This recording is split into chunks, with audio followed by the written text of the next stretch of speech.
ఇక్కడ ఉన్న గవర్నమెంట్ హాస్పిటల్లో ఉన్న వాళ్ళు ఏం చేస్తున్నారు అంటే ఈ టానా ఫౌండేషన్, జీ తెలుగు ఫౌండేషన్ వాళ్ళు వెహికల్స్ ఇచ్చారు. ఆ వెహికల్స్ ఇస్తే వీళ్ళు ఏం చేస్తున్నారు గవర్నమెంట్ హాస్పిటల్ వాళ్ళు అంటే ఈ పేషెంట్లు ఏదైతే ఉంటారో లోపల నుంచి స్టాఫ్ వాళ్ళు ఏం చేస్తున్నారంటే పేషెంట్ హైదరాబాద్, మహబూబ్నగర్ రెఫర్ చేసినప్పుడు వీళ్ళు ఏం చేస్తున్నారంటే మా బండే ఉంది, మా వెహికల్ ఉందని పంపిస్తున్నారు.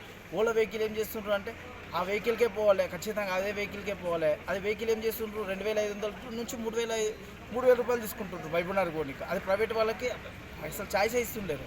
వీళ్ళు ఏం చేస్తుండ్రు, స్టాఫ్ అంతా ఒక్కటే విధంగా ఉన్నారు. అందరు స్టాఫ్ అంతా ఇదే మాట్లాడి వాళ్ళు 3000 రూపాయలు దోచుకోవడానికి ఇలా చేస్తుండ్రు. ఇది చేసేది ఎంతవరకు కరెక్ట్ కాదు. మేమేం కోరుతున్నామంటే ప్రజలకి సర్వీస్ కావాలి, ప్రజలకు ఫ్రీ సర్వీస్. పెట్రోల్ వేసుకుని ఇప్పుడు ఏమంటున్నారంటే పెట్రోల్ ఒకటి వేసుకుని పోండి, మేము ఎవరు అభ్యర్థం ఏం.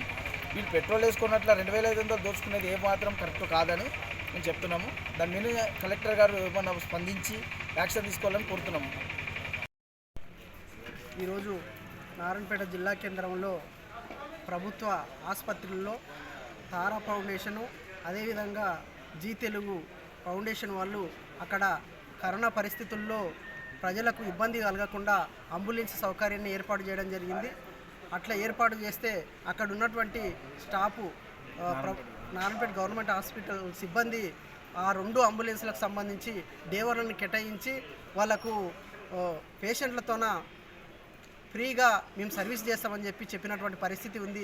కానీ తీరా చూస్తే పేషెంట్లతో ఒకరొకరితోన 2500 నుంచి 3000 దాకా డబ్బులు వసూలు చేసి ప్రైవేటు వాళ్ళకన్నా ఎక్కువ డబ్బులు వసూలు చేసి ఆ అంబులెన్స్ని నడిపించేటటువంటి పరిస్థితి కనిపిస్తూ ఉన్నది.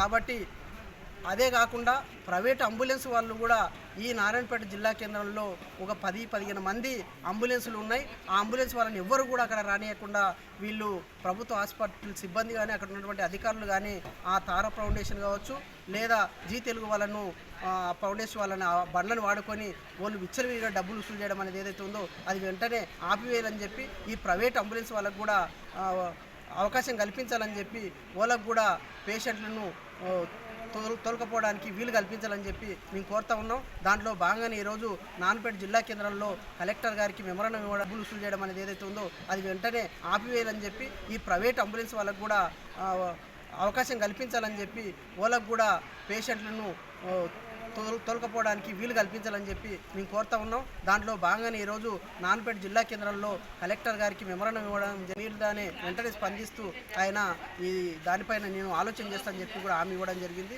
ఇది అట్లా జరగాలని చెప్పి ప్రైవేటు ఏదైతే ప్రైవేట్ వాళ్ళని ఎట్లయితే రాణిస్తలేరో ప్రభుత్వంగా ఏర్పాటు చేస్తున్నటువంటి ఏజెన్సీలు ఏర్పాటు చేసిన వాళ్ళు ఆ బండ్లను మాత్రం ఫ్రీగా నడపాలని చెప్పి ప్రజలకు ఎటువంటి ఇబ్బంది కలిగించవద్దని చెప్పి మేము తెలియజేస్తాం.